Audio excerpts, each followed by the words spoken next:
Friend, তো অনেক দিন পর মা, আমি, জেঠি, মামা, মামি সকলে মিলে যাচ্ছি জলেশ্বর মন্দিরে। তো মার ইচ্ছা হয়েছে এবছর জলেশ্বর মন্দিরে গিয়ে বাবার মাথায় জল ঢালবে। তো প্রত্যেকটা বছরই মা উপোস থাকে, তো এবছর ইচ্ছে হয়েছে বাবার মাথায় জল ঢালবে। তাই আমরা সকলে মিলে যাচ্ছি বাবার মাথায় জল ঢালতে। তো আমি তো মেনলি যাচ্ছি ঘুরতে, আর এদিকে দেখো মা রেডি হচ্ছে, আর ওদিকে জেঠি, মামা, মামি সবাই রেডি হয়ে গেছে। তো আমরা এখান থেকে সবাই একসাথে ঘুরতে যাব। মা, এগুলো কি নিয়েছো? বাবার বাড়িতে যাচ্ছি জল ঢালতে। এখানে ফল আছে, 3 রকম 4 রকম ফল আছে, দুধ আছে, ডাবের জল আছে, বাতাসা আছে, ধূপকাঠি, মোমবাতি সব নিয়ে শিবের মাথায় জল ঢালতে যাব।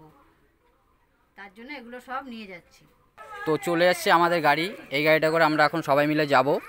ওইদিকে দেখো মা উঠে যাচ্ছে, আর এদিকে জেঠি, মামা সব রেডি হচ্ছে। আরে তাড়াতাড়ি করো। আর এখান থেকে হয়তো 10 থেকে 15 মিনিট হয়তো সময় লাগবে যেতে। আর এই ভাইটার গাড়িতে আজকে আমরা যাচ্ছি, দারুণ গাড়ি চালাচ্ছে। তো খুব সুন্দর নতুন গাড়ি ওর, গাড়িটাও খুব সুন্দর। আমাদের একটা জিনিস দেখা যাবে, প্রকৃতির কি অপরূপ সৌন্দর্য। জাস্ট পরিবেশটা একটু দেখো কতটা সুন্দর। তো আমরা এখন চলে এসেছি জলেশ্বর মোড়ে, এই দেখো মেন গেট। তো এই দিক থেকে আমরা সোজা যাব। তো এখান থেকে হয়তো আমাদের আর 5 থেকে 7 মিনিট সময় লাগবে, কারণ আমরা অনেকটা কাছাকাছি চলে এসেছি। তো চলো তোমাদের মন্দিরটা গিয়ে দেখাচ্ছি। ফ্রেন্ড, আমরা চলে এসেছি টোটো করে। দেখো একদম মন্দিরের কাছাকাছি কিন্তু আমরা চলে এসেছি, আর অনেকটা সকাল সকাল এসেছি। আর এদিকে দেখো মন্দিরে কিন্তু কাজ নতুনভাবে শুরু হয়েছে। তো একদম মেন গেটের সামনে আমরা চলে এসেছি টোটো নিয়ে। তো এখানটা আমাদের টোটোটা দাঁড় করাবে।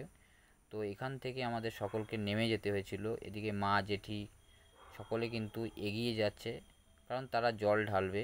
তো তার জন্য তারা আগে গিয়ে লাইন দিয়েছে। তো মন্দিরে উঠতেই কিন্তু একজন বয়স্ক ঠাকুমা আমাকে একটা টিকা পরিয়ে দিল। তো এখানে কিন্তু অনেককেই পড়াচ্ছিল, তাই আমিও একটা পড়ে নিলাম। তো আমি ঠাকুমাকে কিছু টাকা দিয়ে আমি মন্দিরের দিকে এগিয়ে গেলাম। তো মন্দিরে উঠতেই কিন্তু দেখো ডান সাইডে প্রচুর পুণ্যার্থী আজকে এসছে জল ঢালার জন্য। তো তারা কিন্তু এখানে বিশ্রাম নিচ্ছে। তো দেখো আমাদের মন্দিরে উঠতে গেলে কিন্তু অসংখ্য সিঁড়ি পার করে মন্দিরে উঠতে হবে। আর এখানে মন্দিরটা অনেকটা উঁচুতে অবস্থিত।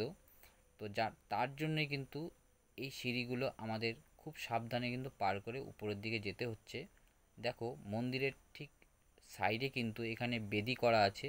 তো যারা যারা আজকে এখানে জল ঢালবে, তো তারা মোমবাতি, ধূপকাঠি এখানে জ্বালিয়ে তাদের যে মনের ইচ্ছাগুলো আছে ঠাকুরের কাছে প্রার্থনা করবে। তো আমরা সোজা চলে আসলাম মন্দিরে।